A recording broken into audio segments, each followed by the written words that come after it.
हरिओम नमः शिवाय। ही कथा पाण गुरु कृपा सां हासिल करे रहिया आहियूं। महिरबानी करे गौर ॾेई ॿुधिजो।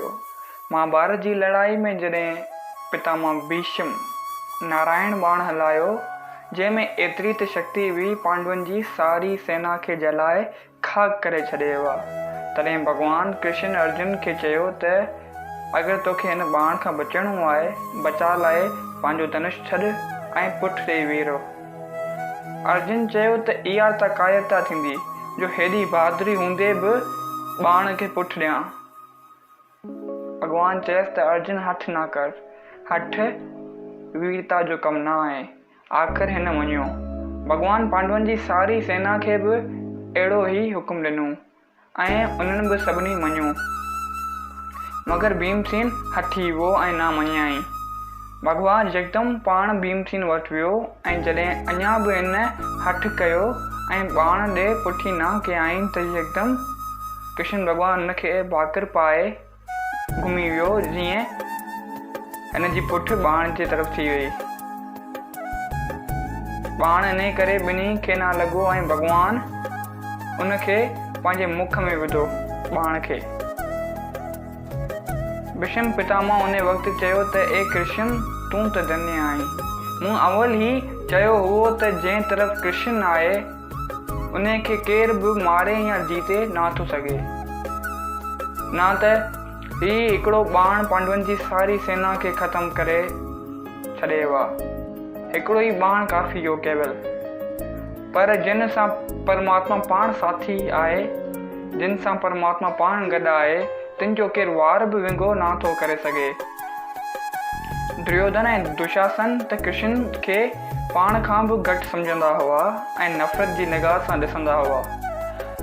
युद्ध में मदद वठण लाइ जॾहिं दुर्योधन ऐं अर्जुन ॿई भॻवान कृष्ण वटि विया ऐं भॻवान खेसि चयो त हिकु तरफ़ अकेलो ऐं बिना हथियार जे ऐं ॿिए तरफ़ मुंहिंजी समूरी फ़ौज ऐं सेना हथियारनि समेत, तॾहिं दुर्योधन ख़ुशि थी संदसि सेना क़बूल कई, छो त मन में चाहियई त कृष्ण पाण त हिकु नट आहे जो नाच नगा जो नाच गाना करे ॼाणे या बंसुरी वॼाए औरतुनि खे रजाए ॼाणे थो। ही कहिड़ो जंग कंदो? इन खां सुठो आऊं ने पूरी नारायणी सेना खणा। जरासंध खां पुछबो त चवंदो त कृष्ण हिकु खिडारी आहे। अरिड़हं दफ़ा भॻवान खां जंगनि में हार पाताईं त बि हिन जी महिमा न ॼाणी सघियो। न त जरासंध जहिड़ो योद्धा कोन हो, तमामु ताक़तवर योद्धा हो ऐं हिनखे वरदान मिलियल हो, हिनखे केरु मारे कोन थो सघे। हिकिड़ी तरकीब हुई, उहा भॻवान पाण हलाई। इन जे अलावा हिनखे मारण असंभव हो, पर भॻवान पहिरीं ई चई चुको आहे त मौत हर कंहिंखे ईंदी, भले केतिरो बि हू ताक़तवर या अमर हुजे। कंस जी दृष्टि में हू संदसि काल हो। उद्धव या अक्रूर हिनखे भीष्म पितामह वांगुर पार ब्रह्म परमात्मा सम्झंदा हुआ। भॻवान त चाहियो थे त सभु वास्तविक स्वरूप खे ॼाणी आनंद प्राप्त कनि, मगर मूर्ख पुरुषनि लाइ ईअं करणु मुमकिन ई कोन आहे। जेके परम धाम चाहिनि था, उन्हनि खे घुर्जे त भॻवान कृष्ण या भॻवान रामचंद्र खे साक्षात ब्रह्म सम्झी उन जी उपासना कनि त अविनाशी सुख खे प्राप्त कनि, अविनाशी सुख हासिल थिए। रावण मां भारी विद्वान हो, मगर हुन हूंदे बि ॿुधी अहिड़ी हुअसि जो हिन श्री रामचंद्र जी महिमा असल न ॼाती ऐं खेसि रवाजी इंसान ऐं शहज़ादो बनवासी सम्झी